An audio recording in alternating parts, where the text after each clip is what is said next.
Plant cell के comparison में छोटा होता है, उसका मेन रीज़न ये है क्योंकि एनिमल सेल के सेंटर में कोई भी वैक्यूल नहीं होता, लेकिन जबकि प्लांट सेल के अंदर लार्ज में सेंट्रल वैक्यूल होता है, जिसके कारण प्लांट सेल का साइज जो है बड़ा होता है।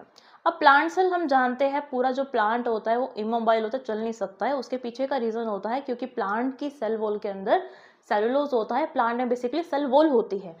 सेल वॉल की प्रेजेंस प्लांट्स को रिजिडिटी प्रोवाइड करती है, लेकिन जब हम बात कर रहे हैं एनिमल सेल की, तो एनिमल सेल के अंदर कोई भी सेल वॉल नहीं है, मतलब animal cell as comparison to plant cell flexible होगा। प्लांट सेल के केस में आउटर लेयर सेल वॉल है, सेल वॉल के अंदर जो है वो सेल मेम्ब्रेन है, लेकिन जब मैं एनिमल सेल की बात करूं जो आउटर लेयर है वो सेल मेम्ब्रेन ही है।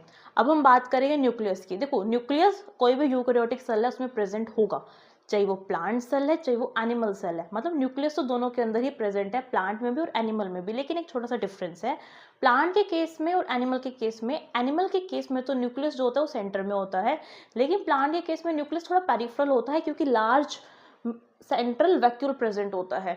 अब जो सबसे बड़ा इंपॉर्टेंट पॉइंट है वो है प्लास्टिड का। प्लांट सेल में प्रेजेंट होगा क्लोरोप्लास्ट, ल्यूकोप्लास्ट, क्रोमोप्लास्ट, लेकिन एनिमल सेल में कोई भी टाइप प्लास्टिड का प्रेजेंट नहीं है, either it is chloroplast, chromoplast और ल्यूकोप्लास्ट। आप मुझे कमेंट करके बताइए क्लोरोप्लास्ट में कौन सा पिगमेंट होता है जो सनलाइट को एब्जॉर्ब करता है, ट्रैप करता है, फोटोसिंथेसिस करता है। Thank you, stay tune for this type of videos.